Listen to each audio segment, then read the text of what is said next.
In advanced mode, you are able to change your settings without having to go back to the clinic.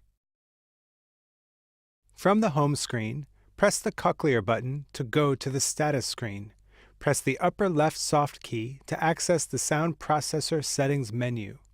From this screen, you can use the directional keys to navigate down the menu.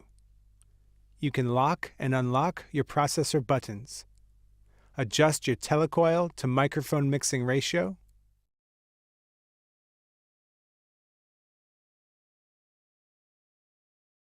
Adjust your audio accessory to microphone mixing ratio.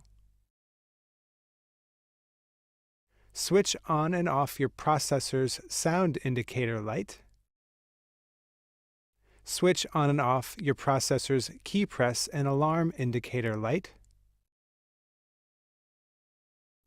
Enable and disable your processor's private tones.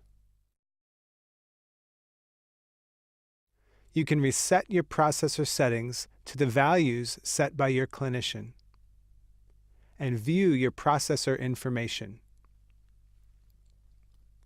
Press the Cochlear button to return to the home screen.